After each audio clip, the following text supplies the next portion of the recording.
दोस्तों इस बात की आपको अच्छे से जानकारी होगी, अगर नहीं है तो मैं इस वीडियो के माध्यम से बता देता हूं कि जो मेंटेनेंस यानी कि भरण पोषण का कानून है वो अपने देश भारत के अंदर क्यों बनाया गया है।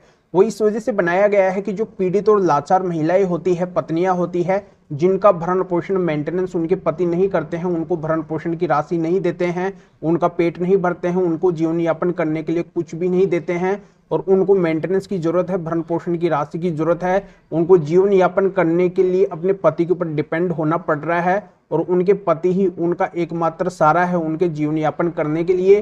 तो ऐसी पत्नियों को, ऐसी महिलाओं को भरण पोषण की जरूरत होती है। अगर पति उनका भरण पोषण कर रहे हैं, उनका पेट भर रहे हैं, उनके लिए सब कुछ कर रहे हैं, तो फिर उनको किसी भी तरीके की कोई भी परेशानी नहीं होने वाली है।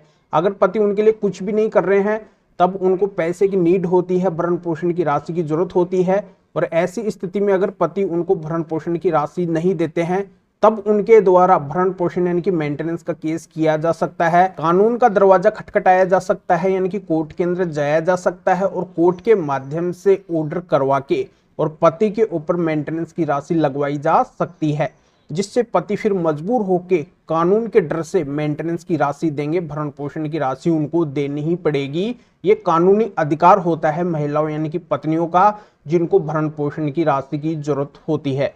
तो दोस्तों ये जानकारी आपके अच्छे से समझ में आ गई होगी कि किन महिलाओं यानी कि किन पत्नियों के लिए भरण पोषण का कानून बना हुआ है। पर आज के समय के अंदर ये देखने को मिलता है कि जो मेंटेनेंस का कानून है उसका बहुत ज्यादा मिसयूज किया जा रहा है। जिन महिलाओं को भरण पोषण की जरूरत नहीं है, जो भरण पोषण की राशि लेने लायक ही नहीं है, उनको जरूरत ही नहीं है कि उनको भरण पोषण की राशि मिलनी चाहिए, तब भी उनके द्वारा झूठा ही मेंटेनेंस यानी कि भरण पोषण का केस कर दिया जाता है और झूठा मेंटेनेंस यानी कि भरण पोषण का केस करके अपने पति से भरण पोषण की राशि लेना चाहती है। तो क्या ऐसी पत्नियों को, ऐसी महिलाओं को भरण पोषण की राशि अपने पति से मिलनी चाहिए? मिलनी चाहिए कि नहीं मिलनी चाहिए? नहीं मिलनी चाहिए, क्योंकि उनको मेंटेनेंस की जरूरत ही नहीं है, वो मेंटेनेंस लेने लायक ही नहीं है, तो फिर उनको क्यों मिलनी चाहिए? बिल्कुल भी नहीं मिलनी चाहिए।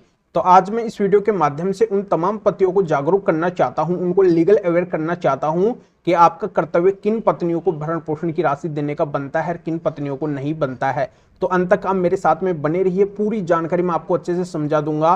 वीडियो बहुत ही महत्वपूर्ण है, बहुत ही पावरफुल है, आपके फायदे का है। वीडियो को आपको कहीं से भी स्किप नहीं करना है। अगर ये नॉलेज, ये ज्ञान, ये अवेयरनेस आपके माइंड के अंदर होगी, आपको पता होगा, तो आपको गलत पत्नी को मेंटेनेंस की राशि यानी कि भरण पोषण बिल्कुल भी नहीं देना पड़ेगा। तो अंत तक मेरे साथ में बने रहिए, पूरी जानकारी मैं आपको अच्छे से समझा दूंगा। और इस चैनल को अभी तक सब्सक्राइब नहीं करे हैं तो सब्सक्राइब भी कर दीजिए और साथ में बेल आइकन को भी दबा दीजिए। तो चलिए शुरू करते हैं। तो वेलकम दोस्तों, मैं हूं आपको अपने एडवोकेट जितेंद्र। तो दोस्तों मैं स्पष्ट कर देता हूं कि जो पत्नी शारीरिक रूप से सक्षम है, जो कमा के खुद खा सकती है, अपना भरण पोषण खुद कर सकती है, उसको किसी से भरण पोषण की राशि लेने की जरूरत नहीं है।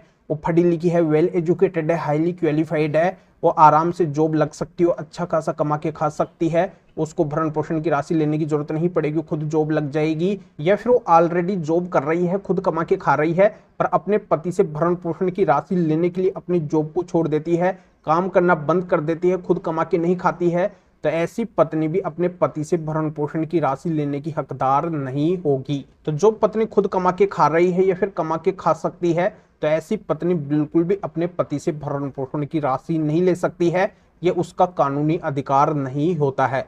तो दोस्तों जानकारी समझ में आ गई होगी। ऐसी अगर आपकी पत्नी है तो उसको आपको भरण पोषण की राशि नहीं देनी पड़ेगी, और तब भी पति को देनी पड़ रही है क्योंकि बहुत से पतियों को कानूनी नॉलेज नहीं है, उनको पता नहीं है कि उनका कर्तव्य किन पत्नियों को भरण पोषण की राशि देने का बनता है।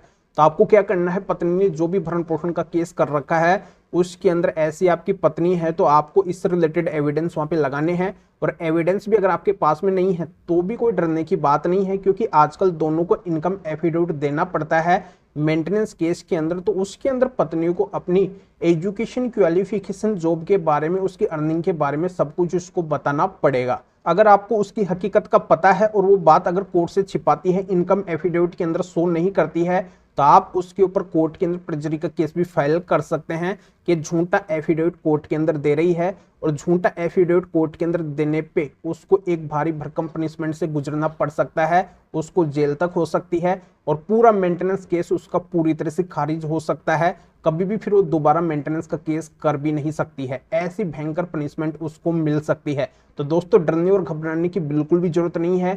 प्रोसीजर आपको पता होना चाहिए कि किस तरीके से आपको मेंटेनेंस से बचना है।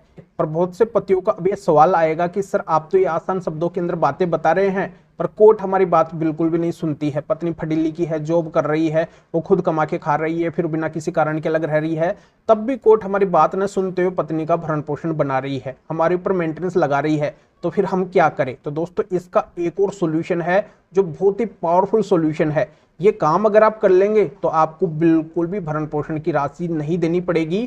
कोर्ट आपकी ही बात सुनेगी, पत्नी की बिल्कुल भी बात नहीं सुनेगी। तो ऐसा ये कौन सा काम है? तो काम ये है कि आपके पक्ष के जो भी जजमेंट है माननीय सुप्रीम कोर्ट और हाई कोर्ट के, उनकी कॉपी को आपको अपने मेंटेनेंस केस के अंदर लगाना है।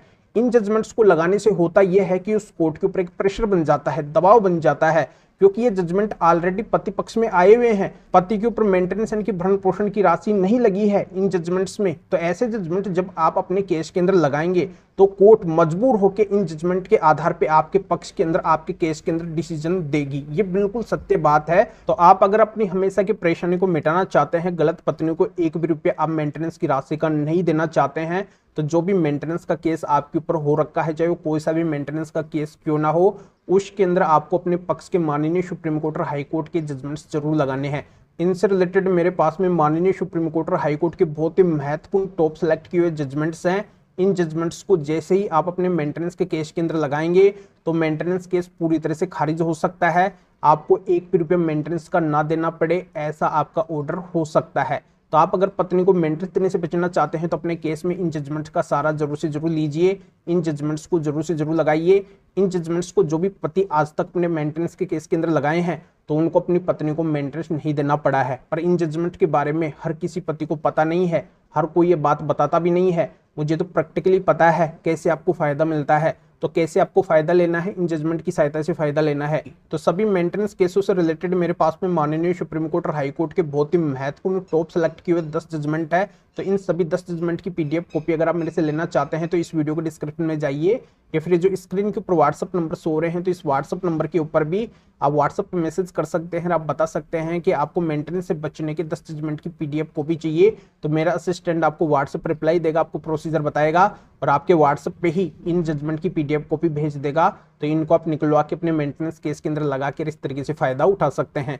या फिर आप कानून के बारे में अधिक जानकारी मेरे से लेना चाहते हैं, मेरे से फोन के ऊपर बात करना चाहते हैं, तो भी आप इस व्हाट्सअप नंबर के ऊपर व्हाट्सअप पे मैसेज करके अपॉइंटमेंट बुक करवा के डायरेक्ट आप मेरे से फोन के ऊपर भी बात कर सकते हैं। तो अभी आप इस वीडियो को लाइक भी करें और शेयर भी करें, जो और लोगों को भी इस कानून की जानकारी मिल सके, उनको भी फायदा मिल सके, वो भी अवेयर हो सके, उनको भी अपनी गलत पत्नी को मेंटेनेंस की राशि ना देनी पड़े। तो फिर आगे मिलेंगे आपसे नए वीडियो नए टॉपिक के साथ में। आप सभी का बहुत बहुत धन्यवाद।